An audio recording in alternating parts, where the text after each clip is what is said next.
वैसे सेवा तो सभी लोग करते हैं, लेकिन गुरु प्रेमियों के जागे भाग जिन्हें गुरु सेवा मिले, गुरु के आदेश का पालन, उनके वचनों को मान के चलना, ये सभी को नसीब नहीं होता। और ये जो अवसर कलयुग में आपको परमार्थी संधान सेवा का मिला है, ये तो एक अनोखी चीज है।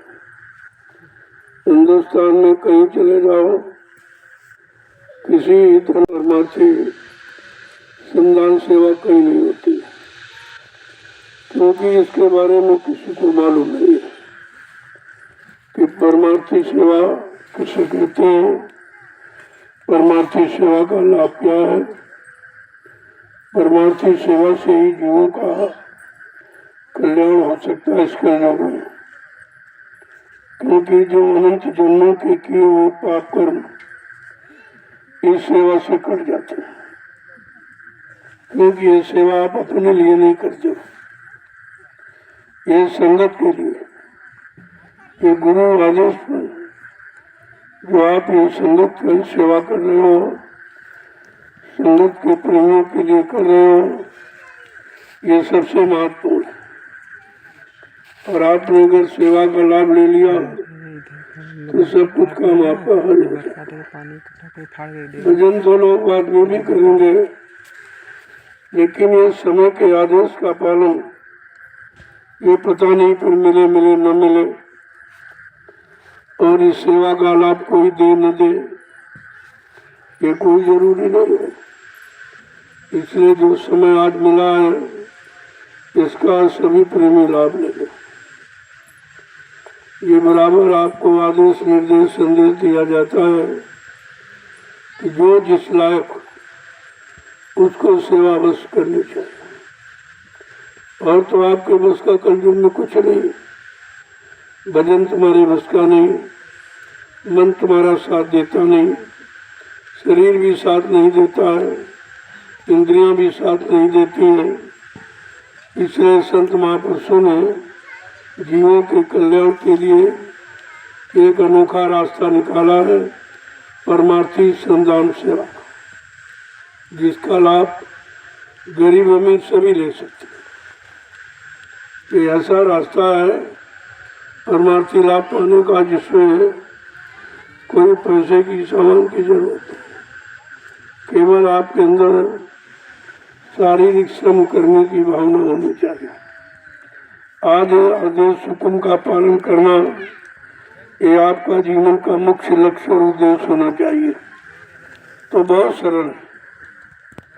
यहाँ जरूरत है आपके अच्छे सच्चे भाव विचारों की। ये जो श्रम परिश्रम आप कर रहे हो, ये अपने लिए, अपने बाल बच्चों के लिए नहीं करते, ये है संगत के लिए। जो संगत है आगे आ रही, आगे आने वाली है, ये उसके लिए आप व्यवस्था बना रहे हो, क्योंकि ये तो ऐसी वो भूमि है नैमिषारण्य, जहाँ 88,000 ऋषियों ने तपस्या की थी। इस भूमि को पावन पवित्र बनाया था, लेकिन उनको लाभ नहीं मिला। बेचारे तपस्या करके तो चले गए शरीर छोड़कर, उनको लाभ नहीं मिला, क्योंकि उस समय लाभ देने वाला कोई था नहीं।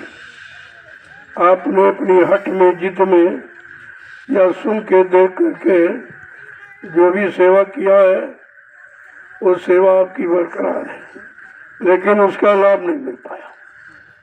संत गोस्वामी जी महाराज, जिन्होंने रामचरितमानस लिखा, उन्होंने स्पष्ट करके कहा है, इस तपोभूमि का लाभ, इस नैमिषारण्य की पावन पवित्र भूमि का लाभ जो ऋषि मुनियों ने तपस्या करके अर्जित किया था, इसका लाभ किसको मिलेगा। तो उन्होंने शंका संदेह मूल भ्रम को दूर करने के लिए रामचरितमानस में लिखा है कि तीर्थवर नैमिष विख्याता, अति पुनीत साधक सुख जाता। ये तीर्थों का राजा महातीर्थ है, तीर्थी नहीं महातीर्थ। और ऐसा तीर्थ जिसका लाभ अन्यत्र कहीं आपको नहीं मिलेगा। कहते हैं इस भूमि पर 88,000 ऋषियों ने तपस्या की थी और तपस्या करके बेचारे चले गए। वो लाभ उनको नहीं मिल पाया क्योंकि उन्होंने किसी के आदेश से सब तपस्या नहीं की थी, किसी की सलाह से नहीं की थी। अपने हठ धर्मी जिद में आकर के घर गृहस्थी परिवार छोड़ के जंगल चले गए और तपस्या करने लगे। मतलब तपस्या का अर्थ ही नहीं, जब कोई बताएगा तो लाभ कैसे मिले। तपस्या माने कोई शरीर को कष्ट देना नहीं है।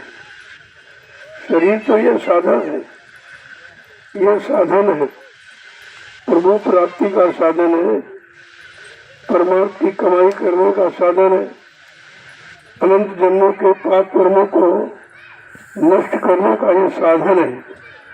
और तुमने साधन को सुखा दिया, साधन को खराब कर दिया, तो ये कोई तपस्या नहीं। तपस्या का सच्चा अर्थ है तपस्या। आशाएं, इच्छाएं, वासनाएं जो भोगों की हैं, जो तरंगे उमंगे मन में उठ रही तरह तरह की, इनको तपा देना यानी खत्म कर देना, इनको रोक लेना, इनसे अलग होकर एक नए परमार्थ की शुरुआत करना। तपस्या का सच्चा अर्थ तो ये तो किसी ने आपको बताया नहीं, और जो बेचारे किए वो भी खाली चले गए। और ऐसे जो आज भी इस जड़ पूजा अपने हट से कर रहे हैं भी खाली चले जाएंगे। इनको भी कोई लाभ मिलने वाला नहीं है, क्योंकि यह शरीर परमात्मा की प्राप्ति के लिए मिला। यही तन का फल विषय न भाई, स्वर्ग स्वल्प अंत दुखदाई। बड़ा साफ साफ संत महापुरुषों ने कह दिया कि शरीर का फल विषय भोग करना नहीं है। ये तो पशु पक्षी कीड़े मकोड़े सभी करते हैं, इसमें तुम्हारा कोई खास काम नहीं है। तुमको इससे अलग रह करके आपको कुछ करना है। क्या कहते हैं कि मतलब नर्तन पाए विषय मन देही, पलट सुधाते सठ विषय नहीं। कहते हैं कि नर्तन यानी है पंच भौतिक मानव शरीर पाकर अगर विषय भोगों में गंवा दिया तो आपने वही काम किया है कि हीरा को छोड़कर कांच को पकड़ लिया। धोखे में हीरा को छोड़ा क्योंकि ये हीरा जन्म है, और कौड़ी बदले भोगों में आप खराब कर रहे हो और फिर आपको मिलेगा। ये बार बार नहीं मिलता।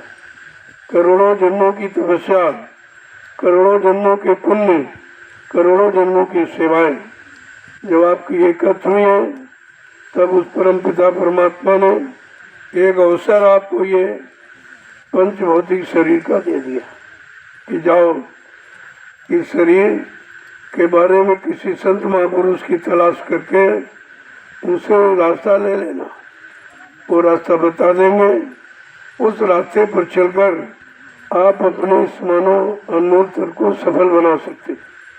अन्यथा ये व्यर्थ में चला जाएगा, क्योंकि संत महापुरुषों के सिवा इस जीवन के बारे में कोई जानता नहीं है कि जीवन का मतलब क्या है, जीवन जीना किसे कहते हैं, जीवन कैसे जिया जाए, जीवन किस काम को करते हुए जिया जाए। ये तो जानकारी जब आपको होगी जब उनके करीब उनकी शरण में जाएंगे, उनके आदेश हुक्म का पालन करेंगे, उनके सत्संग वचनों को सुनेंगे, जो वो नाम का आधार देते हैं उसकी नाम की कमाई करें, तब ये मानव जीवन सार्थक होता है। ऐसे नहीं कोई राजा बन जाए तो सार्थक नहीं है, धनी मानी बन गया क्या सार्थक है? वो तो सार्थक का कुछ अर्थ ही अलग है। अब वो आपको किसी ने बताया नहीं और आपने किसी से पूछा भी नहीं, फिर भी महापुरुष जानते हैं। ये अनजान जीव है, बेचारा नहीं जानता, चलो इसको जानकारी दे दे, तो वो जबरदस्ती आपको जानकारी देते हैं और जबरदस्ती आपको रास्ते का ज्ञान कराते हैं और रास्ते पर आपको चलने की प्रेरणा देते हैं और अपनी शक्ति बल पौरुष से आपको खड़ा करते हैं। नहीं तो जीव बेचारा खड़ा होने वाला भी इतनी भी शक्ति सामर्थ्य नहीं है कि आप खड़े हो सके। तो खड़ा करना भी उन्हीं का काम, चलाना भी उन्हीं का काम, और चल करके मंजिल पर पहुंचाना भी उन्हीं का काम। लेकिन तुम्हारा ये काम है कि उनके बताए रास्ते पर चल पड़ो, फिर इधर उधर झांका ताकि मत करो। अगर इधर उधर आप चले गए तो फिर आपका भटकना हो जाएगा। इस भटक से भी रास्ता भटक जाओगे, रास्ता भटक जाओगे, अटक जाओगे, फिर आप पहुंच नहीं पाओगे। इसलिए ये परमार्थी, वो भी रात्रि, दिन में तो लोग परिश्रम करना भूल ही गए, कलयुग में कोई नहीं करता। लेकिन आज देखिए आपका सौभाग्य कितना बड़ा है कि रात्रि परमार्थी संधान सेवा करने का अवसर आपको मिला। इस अवसर का लाभ प्रेमियों को ले लेना चाहिए। इतना सरल है, हर एक व्यक्ति कर सकता, छोटा बड़ा, गरीब अमीर, पढ़ा लिखा अनपढ़, हिंदू मुसलमान, स्त्री पुरुष, मतलब यानी बच्चे बूढ़े जवान सब कर सकते। ऐसा सरल रास्ता सोचकर संत महापुरुषों ने कलयुग के जीवों के लिए रखा। अब आप इतना भी सरल नहीं कर सकते, फिर आपका जीवन तो व्यर्थ ही चला जाएगा। फिर इतना सरल कोई आपके लिए पहले भी नहीं रखा, तो आज ही कौन रख रहा? आज भी सब आपको भटका रहे, सब इधर उधर जड़ता की मनता में बांध रहे हैं, और जड़ता की मनता में फंसा जीव बेचारा अटक भटक रहा है, और ये शरीर व्यर्थ में मानो तन नरदेही बर्बाद किया। ये तो बर्बाद हो रही है, फिर भी उनको होश नहीं कि बर्बाद हो रही कि आबाद हो रही, क्योंकि न तो बर्बादी मालूम न तो आबादी मालूम है। ये दोनों चीजों की जानकारी संत महापुरुषों की शरण में पहुंचोगे तब आपको जानकारी मिलेगी कि शरीर को कैसे आबाद किया जाए और बर्बादी से कैसे रोका जाए। ये दोनों रास्ते महापुरुषों के पास। तो इसलिए प्रेमियों को चाहिए इसका लाभ ले लो। शरीर का कोई कयाम नहीं, पता नहीं कब श्वास आए बंद हो जाए, पता नहीं कब ये उधर से वारंट आ जाए। आपको जाना पड़ेगा, चाहे हम आप कोई भी हो, सबको जाना है। ये शरीर ये रहने के लिए नहीं मिला, काम के लिए मिला। अपना काम बनाओ, छोड़ दे दो उसको, लो भाई हमने तुम्हारे दिए हुए शरीर से अपना काम बिना बना लिया। ये आपका एहसान है, ये आपका एहसान मानता हूँ कि आपने जो शरीर दिया है, हमने उस शरीर से अपना काम बना लिया। कौन सा काम? 4,84 लाख नरकों की योनियों से छुटकारा। ये काम असली, ये काम और किसी शरीर को पाकर नहीं होगा। ये धनी मानी यानी पाकर कोई राजा बन जाए, प्रधानमंत्री, मुख्यमंत्री, तो उसका भी सार्थक ऐसे नहीं होता। सार्थक होगा जिन्होंने अपने मानव जीवन को सार्थक किया है। ऐसे संत महापुरुषों की शरण में जाओगे, उनकी दया हो जाएगी, तो वो आपके मानव जीवन को सार्थक बनाने का रास्ता बता दें। इधर चलो, उधर नहीं, इधर घूम के चलो, तुम्हारा तो असली रास्ता इधर है। तुम तो भटक गए हो, और भटके हुए जीव बेचारे कभी मंजिल को प्राप्त नहीं कर पाते। अब आप भटक गए हो तो मंजिल से अलग हो गए। अगर ये भटक आपकी खत्म हो जाए तो मंजिल पर पहुंचना आसान हो जाएगा। इसलिए प्रेमियों, आपको चाहिए कि ये लाभ मिला, उसका लाभ ले लीजिए। ये रोज रोज नहीं, आगे अभी सेवा समाप्त हो जाएगी। क्यों किसी के पास, मेरे पास इतना समय नहीं होगा, और तुम भी इतनी परेशानियों में, बीमारियों में, झगड़ों में उलझ जाओगे कि हमारे पास आने का तुम्हारे पास समय नहीं होगा। आज अभी बुलाया जा रहा और आपको रास्ते पर चलने की प्रेरणा दी जा रही कि धीरज से चल करके अपना काम बना लो। पता नहीं बिनावन हो न हो, ये शरीर मिले मिले न मिले कोई जरूरी नहीं है। कबहू कर करुणा निर्देही, देत ईस बिन हेत स्नेही। कभी कभी करुणा निधान, कृपा दया मेहरबानी करके ये मानव अनमोल शरीर हमें आपको दे देता है। कहा जाओ, एक अवसर मौका आपको दिया जा रहा। अब की बार किसी संत महापुरुष की तलाश करके अपने घर जाने का रास्ता पूछ लेना। वो रास्ता बताने आए हैं, रास्ता पर चलाने आए हैं, चलाकर घर पहुंचाने आए हैं। ये सब काम उनका है, लेकिन कम से कम उनके आदेश हुक्म का पालन तो कर लो। और आदेश हुक्म आपको कितना सरल मिला, क्या है? कहते आपको मिट्टी डाल, चलो भजन नहीं कर सकते हो, यानी सत्संग नहीं याद रख सकते हो, नाम की कमाई नहीं हो रही, मन साथ नहीं दे रहा, तो कम से कम एक डटिया मिट्टी तो डाल ही सकते हो। इसमें कौन सा खर्चा, इसमें कोई पैसे की भी जरूरत नहीं, कोई सामान की जरूरत नहीं, मतलब यानी इतनी सरल सेवा और इतना बड़ा लाभ भजन के बराबर। क्योंकि ये लाभ क्यों है? क्योंकि ये सेवा आप अपने स्वार्थ के लिए नहीं करते, ये सेवा आगे आने वाले परमार्थी डगर पर चलने वाले आप जीवों के लिए कर रहे हो। क्योंकि आगे भारी भीड़ आएगी, सब जगह त्राइमाम मच जाएगा, त्राइमाम कोराम मचेगा तो कहीं रास्ता नहीं बचा। सब रास्ते पर चलकर देख लिया, तीरथ में जाके, मूर्त में जाके, यानी मतलब सब जगह भटक के देख के देखा, न पानी में मिला, न पत्थर में मिला, न कागज मिला, न तीरथ में, न मूर्त में मिला। मिला कहाँ? कहते तुम्हारे अंदर ही बैठा हुआ वो परमात्मा की चेतन जीवात्मा तुम्हारे इसी पंचभौतिक शरीर में बैठी हुई। वो कहीं कंदरा गुफा कंदराओं में नहीं है, तुम्हारे अंदर। लेकिन अंदर का राज, अंदर का भेद नहीं मालूम, अंदर का तुम्हें दिखाई नहीं देता। जैसे आँख तुम्हारे चेहरे में लगी, आँख दुनिया को देख रही है, लेकिन अपने में लगे काजल को नहीं देख पा रही। अगर आँख में काजल लगा दो तो आँख अपने में लगे काजल को नहीं देख सकती और दुनिया को देखती।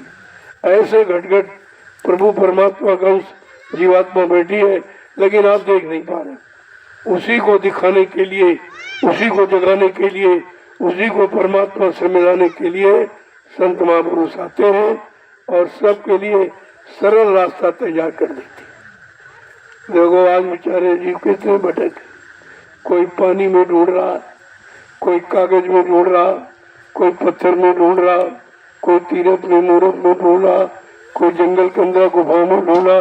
लेकिन जिन्होंने ने ढूंढा उन्होंने आपको ये कहा कि हमको मिला, किसी ने नहीं, न ऋषियों ने, न मुनियों ने, न योगियों ने, महर्षियों ने, न ब्रह्मचारियों ने, न अवतारी शक्तियों ने, न ज्ञानी विज्ञानियों ने, किसी ने आपको ये नहीं कहा हमको मिला। क्यों? मिला होता तो कहते, जब उनको मिला ही नहीं तो बेचारे क्या कहते। तो संत महापुरुषों ने कहा भाई मिलने का उस समय रास्ता नहीं था, रास्ता बताने वाले संत महापुरुष नहीं थे, रास्ता पर हाथ पकड़कर चलाने वाले वो महापुरुष नहीं थे जो आपको चला के आपका ये काम कर देते। लेकिन आज तो आपके लिए मौका है, उस मौके का लाभ नहीं लोगे तो फिर पछताना पड़ेगा।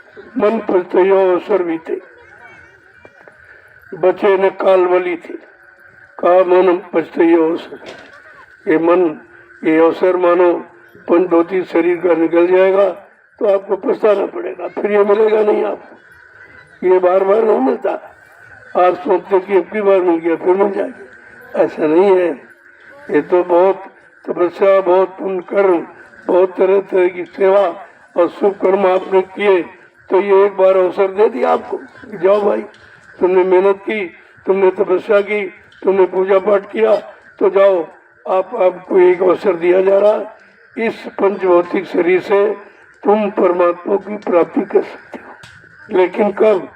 जब पंचभौतिक शरीर में ही वो संत महात्मा मिलेंगे जिन्होंने अपने पंचभौतिक शरीर में अपनी जीवात्मा को जगा लिया और परमात्मा से मिला दिया। वो मिल जाएंगे, तुम्हारा काम सरल हो जाएगा।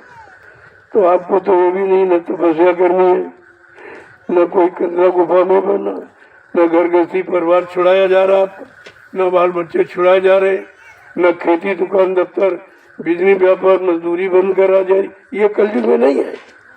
कलयुग की साधना अलग, कलयुग की पूजा अलग, कलयुग का धर्म अलग है, अब कलयुग की क्रिया अलग है। तो कलयुग में परमात्मा प्रभु का नाम भी अलग है। ये सब चीज आपके सामने आके खड़ी कर दी गई। अब केवल समझना चाहिए। समझने का रास्ता एक ही है, सत्संग। जब सत्य का संग करोगे तो सत्य समझ में आएगा। अब झूठ का संग किए हो, इसलिए झूठ में फंसे पड़े हो, उसी को सत्य मान लो कि यही सत्य है, यही सत्य है, यही सत्य। अगर यही सत्य होता तो फिर उस सच्चिदानंद की तलाश लोगों ने क्यों की? उस सच्चिदानंद प्रभु प्राप्ति के लिए क्यों इतना बड़ा प्रयास किया? और संतों ने ये सब क्यों लिख के आपको बताया? तो प्रेमियों चाहिए सब लोग इसका लाभ लें। आज ये अवसर है, पता नहीं कब शरीर छूट जाए। इसमें तमाम लोग हैं जो आगे ये सेवा नहीं कर पाएंगे, इसलिए आपसे कहा जा रहा अभी मौका, इसका लाभ उठा लो, पता नहीं कल शरीर छूट जाए। जैसे श्वासें पूरी हुई, काम खत्म, खेल खत्म हो जाएगा। ये तो श्वासों की पूंजी, इसमें कुछ नहीं, और पूंजी खत्म हो जाएगी, शरीर खत्म हो जाएगा, शरीर खत्म हो जाएगा, साधन खत्म हो जाएगा, साधन खत्म हो गया, परमात्मा की प्राप्ति दुर्लभ हो जाएगी। ये सब चीजें आपको ध्यान में रखनी चाहिए। इसलिए देखो इसमें कितनी लोगों की सेवा शामिल है। पहले देखिए सेवा को चुनाव कितने तौर तरीके से किया गया। एक डलिया मिट्टी में कितने लोगों की सेवा शामिल, खोदने वाला, भरने वाला, उठवाने वाला, ले जाने वाला, और वहाँ पर बताने वाला कि यहाँ डालो, यहाँ डालिए, आप यहाँ डालिए, यहाँ डालिए। अब आप जोड़ लीजिए कितने लोगों की सेवा डलिया में शामिल। इससे सरल और कोई सेवा हो ही नहीं सकती। अगर ये आप नहीं कर सकते तो फिर कुछ नहीं कर सकते, फिर तुम्हारे बस का कुछ नहीं। और ये अवसर निकल गया, दोबारा आपको मिलेगा नहीं। इसलिए इन बातों को विशेष गौर से, ये कहीं आपको मिलेगा नहीं, कोई बताएगा नहीं और कोई कराएगा नहीं, क्योंकि किसी को राज मालूम नहीं। और जो उनको मालूम नहीं वही आपको कहते गंगा में डुबकी लगाओ कि जमुना में डुबकी। अरे भाई पानी में डुबकी लगाने से क्या हो? सत्संग जल में ना हो, सत्संग जल की डुबकी लगाओ तो तुमको हरि की था मिलेगी, हरि प्रभु पाने की था मिलेगी, गहराई मिलेगी, जानकारी मिलेगी।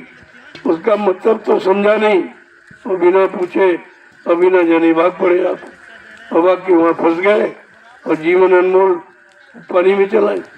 कितने लाख लोगों का इस पानी में चला गया, क्या मिला बेचारों को? प्रेत योनि मिली। अब इनको हजारों जन्मों तक तो प्रेत योनि में रहना पड़ेगा, मानव शरीर तो मिलेगा नहीं, क्योंकि मानव शरीर को तुमने गलत जगह प्रयोग किया और गलत तरीके से प्रयोग करने पर उस बेचारे को गलत सजा मिल गई। तो ये तो सब नुकसान आपने कर दिया, और रोज कर रहे, कोई कहने बताने वाला नहीं है। संत महापुरुष है तो उनकी बात कोई सुनने वाला नहीं है। यही है, क्यों नहीं सुन रहे? उसी ने धर्मशास्त्रों में पहले कह दिया, विनाशकाले विपरीत बुद्धि। जब जिनका विनाश होने को होगा उनकी बुद्धि विपरीत दिशा में जाएगी। संत महात्मा जिधर कहेंगे उधर कभी नहीं जाएंगे, इधर चलने को कहेंगे उधर कभी मुड़ेंगे नहीं। ये रहेगा, अगर रहेगा नहीं तो ये महापुरुषों की बातें झूठी हो जाएंगी। तो ये विनाश की स्थिति है। इसलिए कोई बिरले ही बच पाएगी, न पानी वाला बचेगा, न पत्थर वाला बचेगा, न कागज कैलेंडर वाला बचेगा। बचेगा कौन? जो बचाने वाले संत महापुरुषों की शरण में पहुंच गया और बचने का रास्ता उनसे ले लिया, वो तो बचेगा, बाकी नहीं। जहाँ पर दया वही सतगुरु की, वही हुई मियाँ, वो बचे। और बाकी फंसे काल के जाल, तो बाकी तो काल के जाल में फंसे ही है। बचने वाला, फंसने वाला, दोनों की जानकारी संत महापुरुष देते कि काल की व्यवस्था में फंसे जीव बेचारे काल के हवाले हो गए हैं। अब काल माया का देश है, वो अपने देश में रहने की बात करेगा, अपने कानून मानने की बात करेगा। हमारे देश में रहो और यही तुम हमारे राज्य को बरकरार आबाद बनाए रखो, इसके अलावा आपको कोई चीज न सुनने देगा न लेने देगा और न आपको चलने ही देगा। अगर ऐसा वो करेगा तो उसका राज्य समाप्त हो जाएगा। तो कौन अपना राज्य खत्म करना चाहता? अपने राज्य को आबाद रखने के लिए चाहे झूठ बोले, चाहे छलकपट करे, कितनी हिंसाएं हत्याएं करे, कितने पाप करे, इससे उनका मतलब नहीं है। काल के जीव अपनी व्यवस्था में रहेंगे उनको कितना कोई समझाए बुझाए उनकी समझ में नहीं आएगा। यह है काल के जीवों की पहचान। इसीलिए तो कहा कि संत महापुरुषों ने कहा, रे भाई काल के जीव कौन है? जो नहीं माने हुक्म हमारा, उनके मन को काल समारा। जो मेरे हुक्म आदेश को नहीं मानेंगे, मेरे इशारों को नहीं समझेंगे, मेरे वचनों पर नहीं चलेंगे और मेरे बताए ये सेवा के रास्तों पर नहीं चलेंगे, तो उनका बचना बड़ा मुश्किल हो जाएगा। क्योंकि बचने का रास्ता है, उससे आपको दूर होते जा रहे हो, बताने पर भी नहीं समझ में आता। इसलिए सेवा का लाभ सर्वोपरि है। सब लोग करो और जितना हो सके उतना करो। चलो आप कम कर सकते हो तो कोई जरूरी नहीं दिन में आओ, दिन में आओ, फाड़ा उठाया लिया और अपना डालने लगे। ये जरूरी नहीं कि कोई कहे तो भी करो। तुमको अपने परमार्थ बनाने की चिंता है तो तुमको ये काम खुद ही कर लेना चाहिए। जो रात में नहीं कर सकते दिन में करो, जब तुम्हारी इच्छा हो तब करो। यहाँ तो सेवा के लिए बिल्कुल खुला है, कोई बंदिश नहीं है। आप जब चाहे तब कर सकते हो और जितना चाहे उतना करो। चाहे सुबह और दोपहर शाम तीनों मिलके करो। तो मान लो 10-15 बंदा डलिया डाली आपने तो 50 डलिया हो गई सब दिन में, पूरे समय में, तभी आपने सेवा कर ली। यहाँ कोई बहाना चलने वाला नहीं, क्योंकि बहाने का रास्ता हमने खत्म कर दिया। कोई बहाना नहीं, छोटा से छोटा, बड़ा से बड़ा, कमजोर से कमजोर व्यक्ति कर सकता। एक ने कहा हम तो बहुत बुढ़े हैं, हम नहीं कर पा रहे। तुमने कहा जो बच्चे मिट्टी डालते हैं तुम वहाँ जाओ, उसको बराबर करो हाथ से। इन हाथों से बहुत पाप कर्म किया है, तो मिट्टी को बराबर करो। तुम्हारे हाथों से बराबर की हुई मिट्टी पर आगे लोग आएंगे, बैठ के भजन करेंगे, तो तुम्हारे हाथों का किया पाप खत्म हो जाएगा। कई बहुत तरीके अपनाए गए, ऐसा नहीं है। इसमें नुकसान तो किसी का ही नहीं। तो साधु संत महात्मा ये परमार्थ के लिए, हित के लिए आते हैं, भले के लिए आते हैं, कल्याण के लिए आते हैं। ये अपना स्वार्थ उनसे हल करने नहीं है, उनका कोई स्वार्थ ही नहीं। उनका यही स्वार्थ है इन जीवात्माओं का भला हो जाए, इनका कल्याण हो जाए, इनको 4,84 लाख नरकों की योनियों से छुटकारा, यानी आवागमन इनका छूट जाए, न जन्म हो न मृत्यु हो। तो ये इस काम के लिए आते हैं, यही उनका उद्देश्य है। जब तक उनका उद्देश्य पूरा नहीं होता, कोई न कोई नई भूमिका व्यवस्था तुम्हारे साथ जोड़े रहते हैं कि चलो इससे नहीं तो ये कर लो, ये नहीं कर पाए तो ये कर लो। तो सरल से सरल रास्ता तुम्हारे लिए तैयार करते। अब इससे सरल क्या है? अरे भाई मिट्टी उठाई और सर पर थोड़ी ले जाओ, कोई जरूरी थोड़ी कि आपको डलने को डलने दे। वो तो केवल करने के लिए आपको कहा जा। जब करने लगोगे तो करने का लाभ मिलेगा। आदेश पालन का मतलब चाहे थोड़ा हो चाहे बड़ा हो। अब डलिया ले जा रहे तो भर के ले जाओ, चाहे कम ले जाओ, उसमें नहीं है।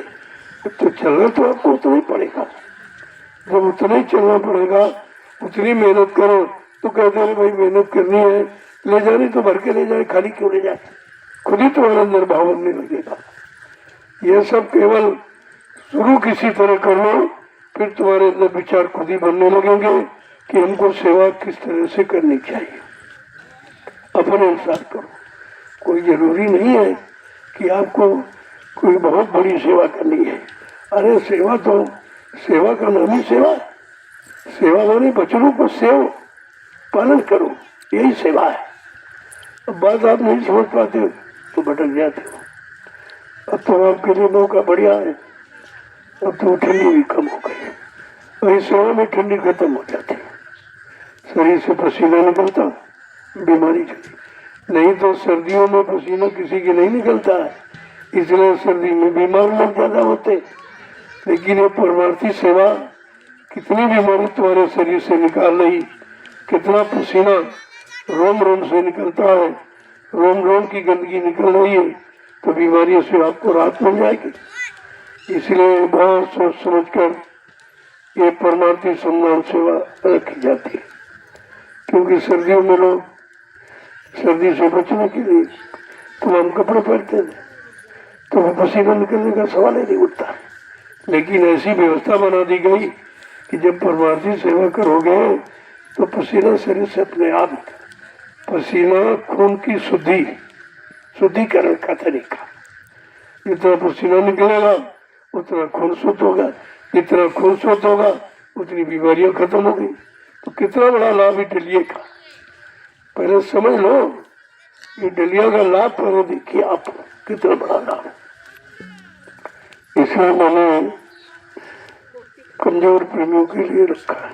भाई आप बहुत कमजोर हो, मन से कमजोर हो, तन से कमजोर हो, बुद्धि से कमजोर हो, मतलब नहीं समझ सब आपकी कमजोर है, याददाश्त भी आपकी कमजोर है। तो उसके लिए कहा कोई सरल तरीका निकाल दो। तुमने कहा ये मिट्टी सेवा सबसे सरल। अब मिट्टी समझ कर मत हो, कितनी बार हमने कहा एक दिन तुम्हारा शरीर भी मिट्टी में मिल जाएगा, ये भी मिट्टी में मिल जाएगा। तो शरीर को मिट्टी में मिल जाने से पहले अगर शरीर का काम मिट्टी ढोने से बन जाए तो इससे सरल क्या हो सकता है। लोग तपस्या करके नहीं बना पाए, योगी योग साधना करके नहीं बना पाए, वंचित पालन करके नहीं बना पाए, और तारी शक्तियां मार का ढिंसा करके नहीं बना पाई, और तुम्हारा तो इसी से बन रहा है। ये है संतों की सरल नीति, ये सरल नीति है। जीवों के लिए संत महापुरुष हमदर्द होते हैं, उनको शरीर की हमदर्दी है, क्योंकि शरीर का लाभ वो जानते हैं, इस शरीर से परमात्मा मिलता है, ये छोटा मोटा लाभ नहीं है ये, लेकिन ये लाभ केवल उन्हीं को मालूम है और उन्हीं के पास ये लाभ पाने की युक्तियां उपाय है, और आपको केवल पालन करना है अपनी यथाशक्ति अनुसार, जितना हो सके उतना, लेकिन करो, बैठे मत लो, करो जितना करोगे उतना लाभ आपको मिलेगा। संत मत उधार सौदा नहीं रखता, नगद सौदा। जितना करोगे 1 मिनट करो, 1 मिनट की मजदूरी ले लो, 2 मिनट करो, 2 मिनट की मजदूरी ले लो, जितना करो उतना। यहाँ बकाया नहीं रखा जाता, तुरंत आपको। ये नगद सौदा है, ये सेवा नगद सौदा, इसमें उधार नहीं रहता, बल्कि जो पिछड़ा किया उसकी भी कटौती हो जाती, उसमें भी ये लाभ करता है, और जो अभी वर्तमान में होने जा रहे उससे बचाव हो जाएगा। जब आप उस सेवा में आ गए, पता नहीं इसी समय में कहाँ कहाँ कितने बुरे कर्म कर डालते, वहाँ से आपको हटा लिया गया और आश्रम में सेवा में लगा दिया गया। ये भी तुम्हारे साथ परमार्थ है, ये भी तुम्हारे साथ भला ही है कि पता नहीं इन दिनों आप कहाँ कहाँ क्या क्या कर डालते, कैसे बुरे बुरे काम हो जाते, कितनी बुराई में फंस जाते, कितने पाप कर्म कर जाते, कितनी हिंसा हत्याएं आपसे हो जाती।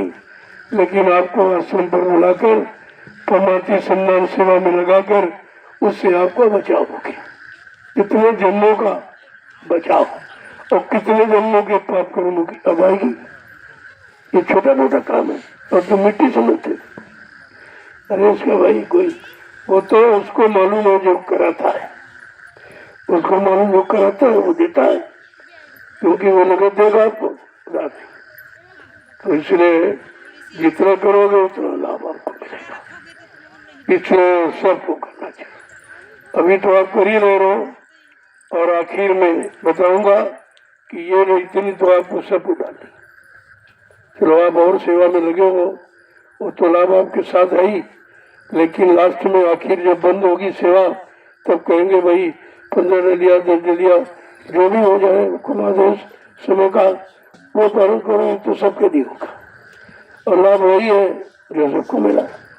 फिर भी आपके लिए सहूलियत कर दी गई कि भाई कमजोर जीव है, बेचारे नहीं तो पूरा कर सकते, तो चलो थोड़ा करेंगे, उसी में काम बन जाएगा। किसी तरह से जीवों का काम होना चाहिए। महात्माओं को ये हमदर्दी होती, ये उनका दर्द है आपके प्रति कि किसी तरह से तुम्हारा काम हो जाए, तो सरल से सरल युक्ति आपके लिए सोची जाती, बनाई जाती। जमीन तो यही पड़ी रहेगी, हम आप चले जाएंगे, लेकिन जो तुम बना के जाओगे तैयार करके, ये आगे आने वाले भविष्य में करोड़ों लोगों को लाभ मिलेगा। इससे बड़ा लाभ और कोई हो ही नहीं सकता, इससे बड़ी सेवा मतलब यानी कोई हो ही नहीं सकती है।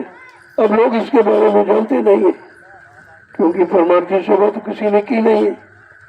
जब की नहीं तो वो क्या जाने इसका लाभ, और जब की नहीं तो करा भी नहीं सकता।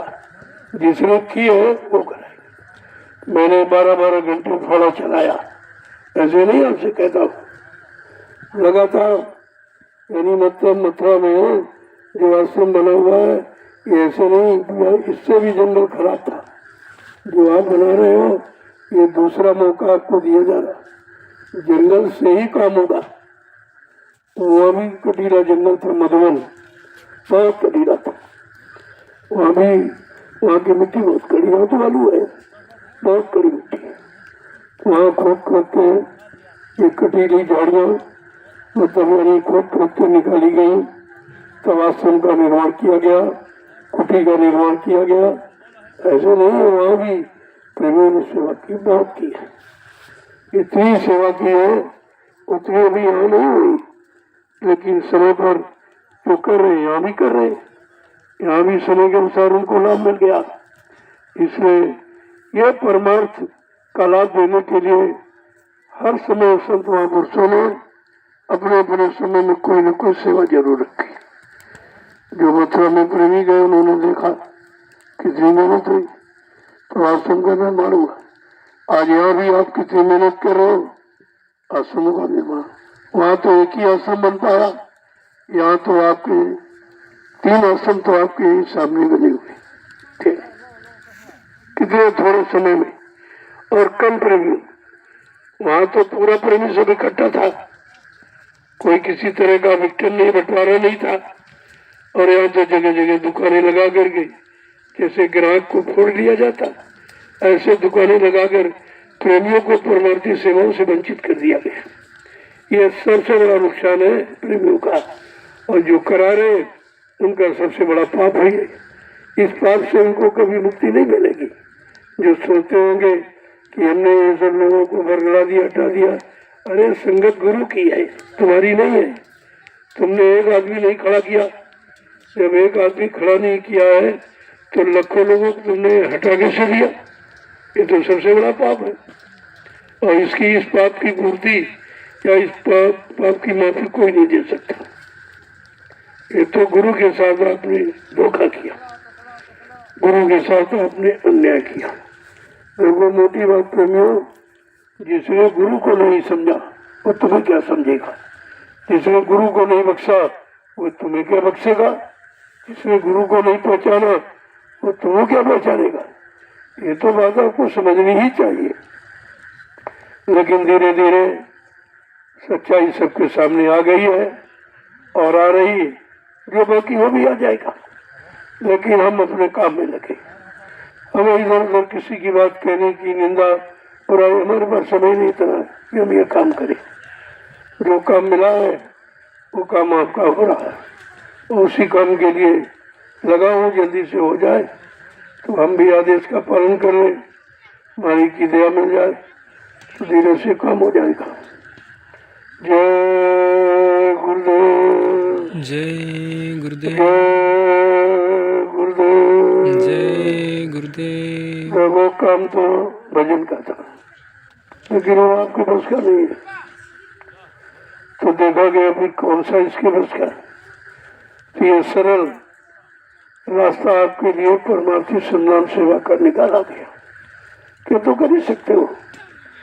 और आप जब सत्संग सुनते तुम्हें नींद आ जाती, भजन करते तो नींद आ जाती, लेकिन ये सेवा करो इसमें नींद नहीं आएगी। देखिए नींद का भी जोर यहाँ नहीं चलेगा, और नींद भी माया की सहेली तो है, लेकिन वो तुम्हारा काल मका नहीं कर सकती। संत महापुरुषों ने सोचकर ऐसा तरीका निकाला है जिसमें काल काल की शक्तियाँ, हृदय सिद्धियाँ कुछ तुम्हारा नहीं कर पाएगी। न नींद आएगी, न तुम किसी की निंदा आलोचना बुराई में लगोगे, न इधर उधर के झाको ताकोगे, क्योंकि तुम्हारा निशाना है सेवा। कि भाई हमको इतनी नदियाँ डाली, हमने संख्या इसीलिए रख दी कि की संख्या से तुम्हारा ध्यान एकदम केंद्रित हो जाएगा कि अभी हमारी पूरी नहीं, अभी हमारी पूरी नहीं हुई, अभी हमारी कम हो गई, अभी इतनी रह गई।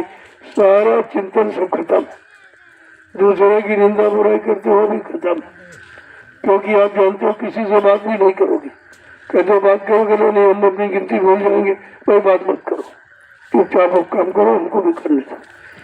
कितना मजबूत रास्ता आपके लिए तैयार किया गया जिसमें काल का कोई जोरे नहीं चल सकता। और इसमें भी अगर चूक गए तो फिर 84 जाओ, फिर आप 84 लाख नरकों की योनि में चले जाओगे, फिर यहाँ कोई बचाने वाला नहीं। जय गुरुदेव, जय गुरुदेव, जय गुरुदेव, जय गुरुदेव। जय गुरुदेव। नाम किसका? प्रभु का। जय गुरुदेव। नाम किसका? प्रभु का। प्रभु का प्यारा नाम। जय गुरुदेव। देखो प्रभु अगर कहा जाए 15 मिनट भजन करो तो आपको नहीं रह जाए, लेकिन 1 घंटे सेवा कर सकते हो। पहले ये देखो कि वो 15 मिनट नहीं कर पा रहे, 1 घंटा कर लो तो क्या इसका लाभ कम होगा? अरे आदेश पालन वो भी है, भजन का आदेश वो भी आदेश, सेवा का वो भी आदेश है। अब भजन का आदेश जीव नहीं पालन कर पा रहा, कमजोर हो जा रहा, मन भी साथ नहीं देता, तन भी साथ नहीं देता, इंद्रियां भी साथ नहीं देती, मन बुद्धि चित्त भी साथ नहीं देता, तो आपके लिए सरल रास्ता कि चलो सेवा तो आप कर ही सकते हो, इसमें कुछ नहीं बताना, इसमें कुछ सोचना विचारना, इसमें कोई खर्चा दो पैसे का नहीं। कितना सरल तरीका, कितना बड़ा लाभ, इस पर आपको विचार करना चाहिए।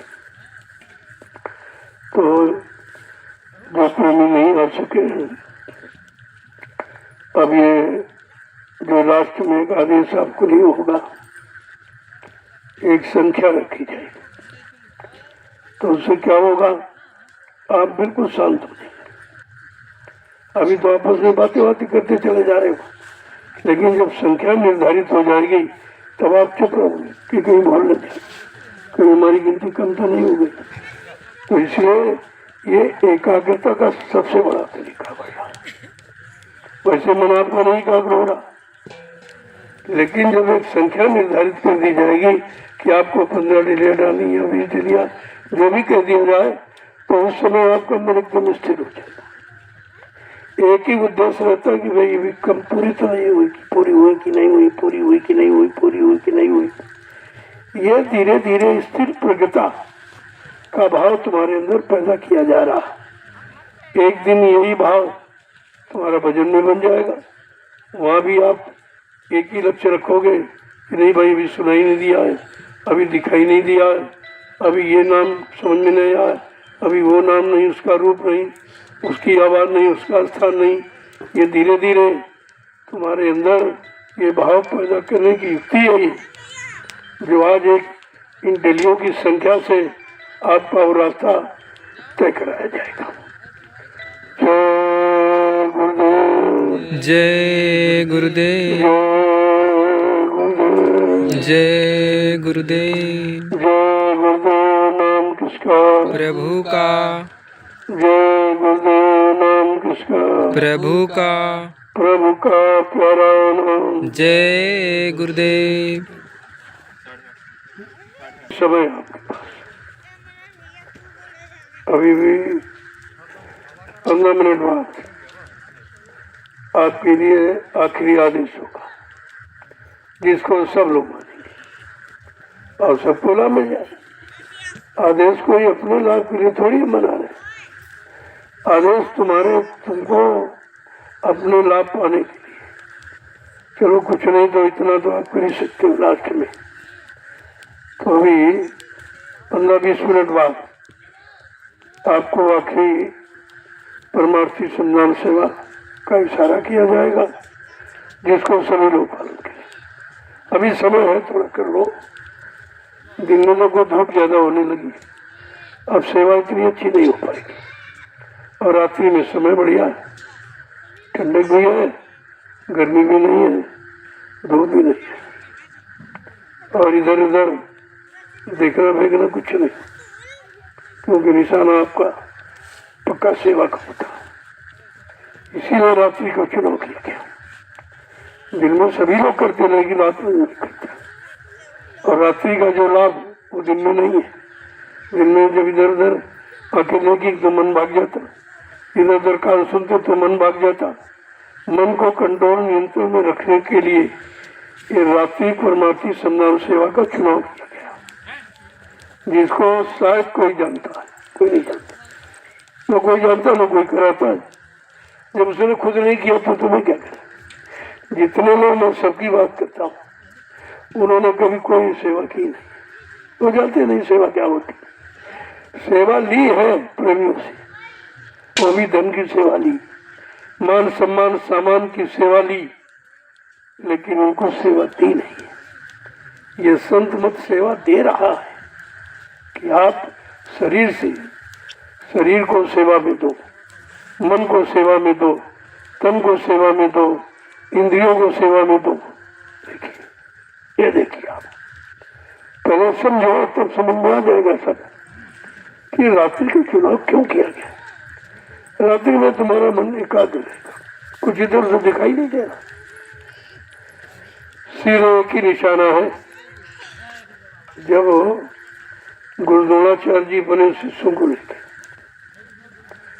पांचों शिष्यों को, वो धर्मराज है और भीमार्जुन को सदा सबको लेकर कहा कि मैंने इनको पढ़ाया, शिक्षा दी, जरा देखें कि हमारी पढ़ाई का कोई असर, कोई ज्ञान, कोई याददाश्त इनको है कि नहीं। तो एक जंगल में ले गए। जब जंगल में ले गए तो बताया नहीं कहाँ लिए जा रहे, क्यों लिए जा रहे। तो एक चिड़िया लकड़ी की बना के एक डाल पर रख दिया और बारी बारी से शिष्यों को बुलाने लगे। सबसे पहले धर्मराज को बुलाया, कहा मैं ये पूछ रहा हूँ कि देखो चिड़िया की आंख में निशाना लगाना, ये बताओ तुम्हें क्या क्या दिखाई दे रहा। तो धर्मराज जी बोले हमें तो पेड़ भी दिखाई दे रहा, डाल भी दिखाई दे रहा, चिड़िया दिखाई दी, आप भी दिखाई दी। कल अच्छा बैठ जाओ, बैठो बैठो। इसके बाद भीम को बुलाया। भीम से भीम ने भी कहा अरे भाई धर्मराज जी तो बहुत बड़े हैं, ये गलत थोड़ी बोलूं। उसने भी वही दोहरा दिया, कहा तुम भी बैठो। इसी तरह बारी बारी से सबको, लेकिन अर्जुन को बाद में बुलाया, क्योंकि गुरु को पता चल जाता कौन से किस लायक है, किसमें कितनी बड़ी दूरदर्शिता है, किसने बच्चों का कितना पालन किया, आदेश हुक्म को किसने माना, और किसने गुरु को समझा, गुरु की महिमा को समझा। तो अर्जुन को बाद में बुलाया। अर्जुन ने इसलिए बुलाया हो कि देखो ये चिड़िया है, इसकी आंख पे निशाना रखना। थोड़ी देर तक अर्जुन खड़ा रहा। गुरु द्रोणाचार्य जी कह रहे भाई बताओ बताओ, कल हमारा थोड़ा ठहरिए। ठहरने मतलब क्या, जब आंख की बात की तो आंख में निशाना तो लगा दूं। जब निशाना लग गया, कल अब बताओ, कल बताओ तुम्हें क्या दिखाई दे। कल हमको कुछ नहीं दिखा, केवल चिड़िया की आंख दिखाई दे। कहा बस ठीक ठीक ठीक, यही है जो निशाना जिसका पक्का हो जाता वो सफल हो जाता है, वही पास होता है, वही सिद्ध होता है, वही प्राप्त कर लेता है। उस वहीं से, क्योंकि ये सब कह रहे थे अर्जुन को बहुत मानते हैं, अर्जुन को बहुत चाहते हैं, हमको कम चाहते हैं। ये शिष्य में होता रहता प्रेमियों में कि हमको कम मानते हैं, उनको ज्यादा मानते, ऐसा कुछ नहीं है। तुम्हारी मानता तुम्हारे ही साथ जुड़ी हुई, तुम्हारे में जितनी मानता है उतनी मानता वो तुम्हारे पर लागू करते हैं। तो कहने का मतलब ये है कि भी निशाना ही पक्का नहीं है। दिन में तो आप निशाना लगा ही नहीं सकते हो, आंखें इधर उधर देखती तो भाग जाएंगी, और आंखों के साथ जुड़ा मन भाग जाएगा, कानों के साथ मन जुड़ा हुआ मन जिसको सुनेगा तो भाग जाएगा, लिहाजा निशाना नहीं आपका लग पाएगा। इसलिए रात्रि ये सेवा जो है ये एकटक एकाग्र जिसे कहते हैं, इसी को अच्छे शब्दों में स्थिर प्रज्ञता कहते हैं। स्थिर हो गई आंख। अब जैसे आप निशाना लगा रहे हो, अगर पुतली हिल जाए तो निशाना गलत चला जाएगा, मतलब सही फायर नहीं हो पाएगी कारगर। तो इसलिए ये रात्रि में परमार्थी संधान सेवा का विषय चुन के क्यों रखा गया कि रात में तुम्हारा मन इधर उधर को दिखाई नहीं देगा और इधर उधर आवाज भी नहीं सुनाई देगी, एकदम शांत माहौल होता। ऐसे में तुमको अपने मन को टिकाना, मन को स्थिर रखना, ये उसकी भी एक व्यवस्था है जिसे अभी तक आपको नहीं समझ, मैंने बताया भी नहीं भैया। अब तो धीरे धीरे जब करने लगोगे तुम खुद ही समझने लगोगे। फिर आप पूछोगे जब मैं क्यों नहीं कराते हो, तो आपको बता दिया जाएगा इसलिए कि दिन में आप कर नहीं पाते। शरीर तो करता है, लेकिन जिसके लिए सेवा कराई जाती वो मन शांत नहीं है, वो स्थिर नहीं है। तो इसलिए रात्रि का चुनाव आपके लिए सर्वोपरि है, लाभदायक। इसमें जितनी सेवा कर लोगे दिन में नहीं करना। दिन में तरह तरह की बातें लोग करते हैं, उनको आप कानों से सुनते हो, तरह तरह के लोगों को देखते हो, उनको भी उनकी तरफ चला जाता मन। लेकिन इस रात्रि परमार्थी सम्मान सेवा में बिल्कुल आपका मन एकाग्र है। और जो भी लास्ट में बताऊंगा आखिर में, इतनी डलिया वो तो पक्का निशाना है, वो पक्का निशाना है कि भाई हमारी चुप रहो, बात मत करो, हम भूल जाएंगे, हमारी पता नहीं कम हुई कि ज्यादा हुई, कितनी रह गई कितनी हो गई। तो ये है स्थिर प्रज्ञता। मन को स्थिर रखने के लिए ये युक्ति आपके साथ लगाई गई है, इसलिए रात्रि परमार्थी संधान सेवा आपके लिए रखी गई। जय गुरुदेव, जय गुरुदेव, जय गुरुदेव, जय गुरुदेव। जय गुरुदेव। नाम किसका? प्रभु का, प्रभु का प्यारा नाम। जय गुरुदेव, जोर से बोलो, जय गुरुदेव, सब मिल बोलो, जय गुरुदेव, बोलना होगा, जय गुरुदेव, अभी से बोलो, जय गुरुदेव, दुख दर्द हरेंगे, जय गुरुदेव, सब कष्ट मिटेंगे, जय गुरुदेव, सुख शांति भी देंगे, जय गुरुदेव, सबके दाता, जय गुरुदेव, सबके मालिक, जय गुरुदेव, प्रेम से बोलो, जय गुरुदेव। ये नाम नहीं शाम का, यह नाम है प्रभु का, ये काम नहीं शाम का। यह काम है प्रभु का। देखो इस जंगल में कभी किसी ने आवाज नहीं लगाई, ये पहला काम किसी युग में नहीं लगाई। और देखिए कितना बड़ा काम। और इन जीवों को कभी प्रभु के नाम की आवाज मिली भी नहीं थी, उनका भी भला हो जाए। इन पेड़ पौधों में जीवात्मा है, इनको किसी ने भगवान का नाम सुनाया नहीं कभी, इनको भी मिला। और उनको समय का नाम मिलना चाहिए, समय का नाम काम करेगा। तो आज ये कितने जीवों को भला हो रहा, कितनी जीवात्माओं के कल्याण का आधार बनाया गया।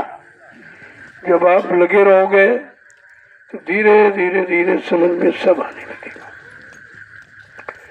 कल मैंने आपसे कहा था, आज भी कहूंगा और कहता ही रहूंगा कि अब 15 डेली आपको डालनी है, 15 समझ लो। और उसमें 10 आपकी 5 मेरी है, क्योंकि मैं तो अभी ये काम नहीं कर पा रहा हूँ, बहुत बुढ़ा हुआ, कमजोर भी हो गया हूँ, लेकिन पहले किया बहुत है, तभी तो आपसे करवाता हूँ। अगर करता नहीं तो लाभ कैसे जानता कि भाई सेवा का लाभ क्या है। जो करता वही लाभ जानता है, और वो चाहता है कि हमको मिल गया तुमको भी मिल जाए, सारे जीवों को मिले तो कोई छिपा के नहीं रखता। अब आपको 15 दिया था। इसके बाद मैं आज का आपको प्रसाद दूंगा। प्रसाद माने थकावट दूर करना, प्रसाद माने आप मन को शांत रखना। ये प्रसाद बहुत काम करेगा, तो अभी आपको मिल जाएगा। तक आप इस अभियान को पूरा करो कि 15 दिन आपको पूरी करनी। देखो कितना बड़ा लाभ, कितनी छोटी सी सेवा। अभी तक आप करते रहे तो नहीं कुछ बताया, लेकिन 15 दिन का इतना बड़ा महत्व है। तो बात है महत्व की, आदेश की बात है, और वह संख्या का आदेश है कि आपको गिनती में 15 दिन इसे पूरा करो। और तब तक कुछ चर्चा लोगों की हो जाएगी भाई, तो उनको कोई भजन सुना दो, वो प्रार्थना पाठ करो, सुना उनको, ताकि इनका मन और लगा रहे थे। ये साथ उत्साह जगे, भावनाएं प्रबल होती, मजबूत होती है।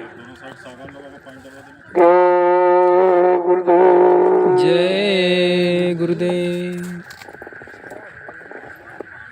स्वाद का ध्यान रखना, खाली डलिया नहीं लाना भाई, वो नहीं मानी जाएगी।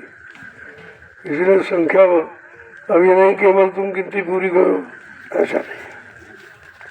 वो 15 डलिया तो भर के लानी है, क्योंकि उसका लाभ पूरा है। जब पूरा लाभ मिलेगा तो पूरी डलिया ले जाओ, फिर खाली क्यों ले जाते।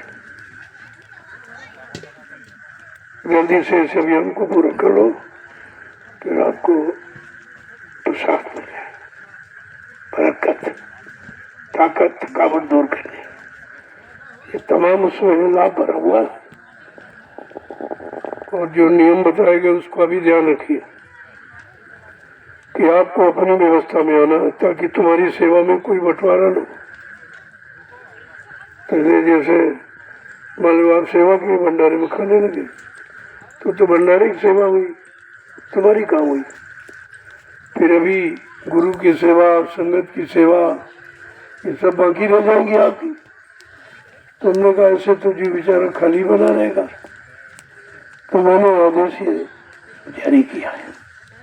सारे हिंदुस्तान की संगतों को मैंने आदेश दिया है, खास करके जो ये पड़ोसी जिले हैं, ये सीतापुर है, लखीमपुर है, पीलीभीत, बरेली, शाहजहांपुर, हरदोई, इन जिलों के लिए विशेष आदेश है कि आप नजदीक में हो, आप अपनी व्यवस्था से आ सकते हैं।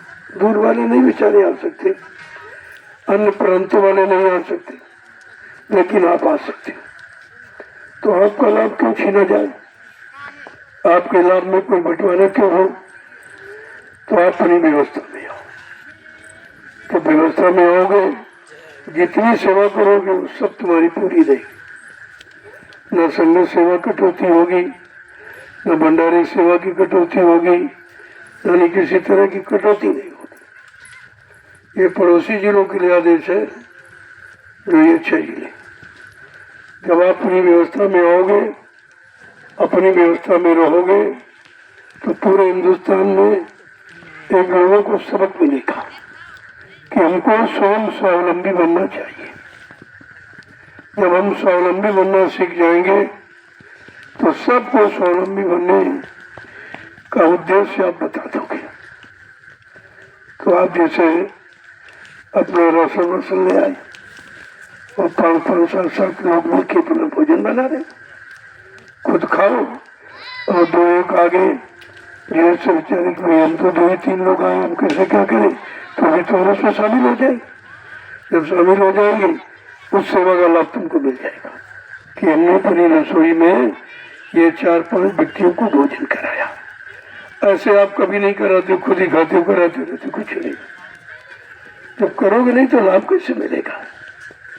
तो तमाम चीजों से बचने के लिए और तमाम संगतों से आपको बचने के लिए, तमाम गंदगी से बचने के लिए मैंने ये युक्ति आपके लिए सोच के रखी है कि आप अपनी व्यवस्था में आओ, अपनी व्यवस्था में रहो, ताकि किसी का कोई सेवा का कर्जा तुम्हारे पर न चढ़े।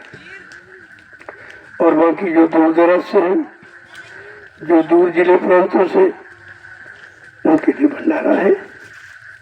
और वो फिर सेवा में कमी न रखें, क्योंकि जब सेवा ज्यादा करोगे तभी तो ये तुम्हारा पूरा हो पाएगा। जो आप लोगों की सेवा ले रहे हो तभी पूरी होगी। अगर तुमने अपनी सेवा में कमी रखी तो वही सेवा का कर्जा आप पर चढ़ा रहेगा। जहाँ आदेश हो, जहाँ सेवा करो, लगन के साथ करो, तो जो तुम दूसरों की सेवा लोगे उस सेवा से तुम्हारा आदान प्रदान करा दिया जाएगा। उसका उसमें लाभ हो, तुम्हारा उसको लाभ के बराबर हो जाएगा। फिर किसी का कम कर्जा नहीं रहेगा। इस बात को समझो पहले कि क्यों रखा गया। और जब अपनी व्यवस्था में आओगे तब आपको रोटी की कदर होगी, आपको भंडारे की कदर होगी। जब मथुरा जाते थे तो कोई उसको अपनी व्यवस्था से जाती थी, वहाँ कुछ नहीं था। सब अपनी व्यवस्था से अपना 5-5, 7-7 लोग मिलके चूल्हा बना लिया, वो भोजन बनाते थे। कोई शिकावत नहीं थी, हमें अच्छा नहीं लगता है, हमें खराब लगता है, ये लोग अच्छा खाते हैं, हमको खराब देते, ये सब चीजें खत्म। ऐसी वो व्यवस्था है जिसमें जो तुम्हारे अंदर गंदगी है दूसरे के प्रति आती थी, शंका की, वो भी खत्म हो जाएगी, वो गंदगी खत्म हो जाएगी। सब इन सब बातों का सोच किया गया है। ये 12 वर्ष में ये देखा गया कि आप बुराइयों की खदान बनते जा रहे हैं, शंका के मरीज बनते चले जा रहे हैं, निंदा आलोचना बुराई में तुम्हारा समय जा रहा, तो फिर परमार्थ में होने का मतलब क्या हो गया और आश्रम में सेवा करने का मतलब क्या हो। ये तमाम चीजों को सोच करके कि आप ये गंदगी न चढ़ने पावे, तो एक सूत्र है स्वयं स्वावलंबी बनो। ये सूत्र है कि जब स्वयं स्वावलंबी यानी अपनी सेवा स्वयं करोगे और उस सेवा में 2-4 लोगों को की सेवा जुड़ जाएगी, ये आपका परमार्थ हो जाएगा। वैसे आप तो भंडारे में गए, थाली लेकर खाया, तुमने तो किसी को खिलाया नहीं, न खिलाया, न बनाया, न कुछ किया, वो सेवा आपकी छूट जाती थी। इसलिए कोई सेवा छूटने न पावे। और जो लोग दूर दराज से आते हैं उनके लिए भी साधन है।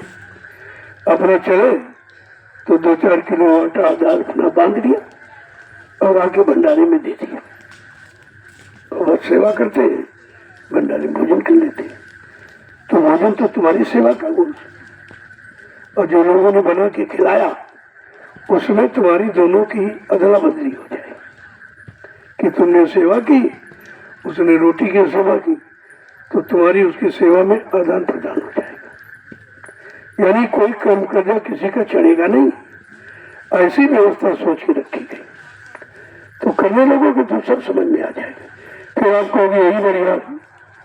मतलब में कहते बहुत अच्छा, बहुत अच्छा है, कोई झंझट नहीं है, कोई झगड़ा नहीं, कोई शंका नहीं कि उनको अच्छा दिया जा रहा, हमें खराब दिया जा रहा।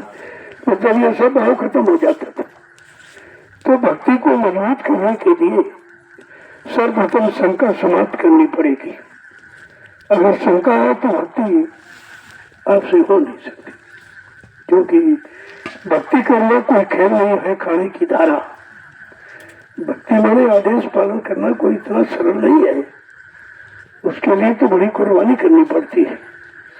अब धीरे धीरे आपको उस रास्ते पर लाके खड़ा किया जा रहा, जिससे तुम्हारी भक्ति मजबूत हो जाए, प्रबल हो जाए और भक्ति का लाभ आपको मिलने लगे।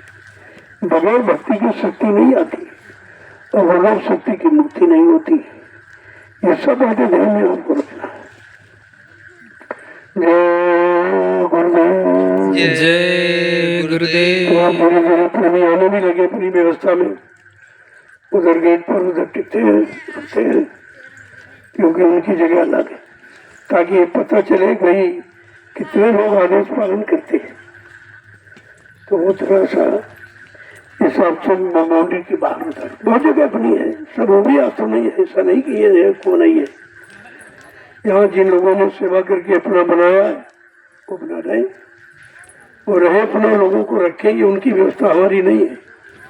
मैंने साफ कह दिया भाई आप व्यवस्था सोच के बना रहे हो, ये जिम्मेदारी तुम्हारी है, हमारी इसमें कोई जिम्मेदारी नहीं। हमारी जिम्मेदारी जो हम आदेश दे रहे कि आपको स्वयं स्वावलंबी बनाओ।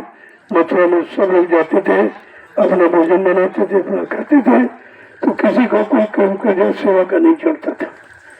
अगर आपको इस कर्म कर्जा से मुक्त होना है तो ये नियम आपको अपनाना पड़ेगा। तो धीरे धीरे गुरुपूर्णिमा में आपको दिखाई देगा। जब गुरुपूर्णिमा कार्यक्रम यहाँ होगा तब आपको दिखाई देगा कि कितना अच्छा माहौल बना हुआ, लाखों चूड़े चल रहे हैं। लोगों को एक आदर्श रसोई, आदर्श भंडारा दिखाई देगा और उसका लाभ लोगों को मिलेगा। अब उस भंडारे में कोई काम करना चाहता है तो अपना करे, उसके लिए मना नहीं है। लेकिन आपने थाली उठाई, खाए, ये तो बोझा लग गया। कुछ न कुछ सेवा करके ही आपको दूसरे की सेवा लेनी चाहिए, तब तो ठीक है। और सेवा कुछ नहीं कि हम बड़े होशियार, बड़े चतुर। होशियार नहीं हो तुम सबसे बड़े अज्ञानी हो। जो इतना बड़ा काम करने आए थे उससे पीछे हो गए। इसलिए बच्चों पर ध्यान दो, ध्यान देकर चलोगे तो सब ठीक हो जाएगा। और ठीक होने के लिए ये सब रखा गया। जय गुरुदेव। जय गुरुदेव।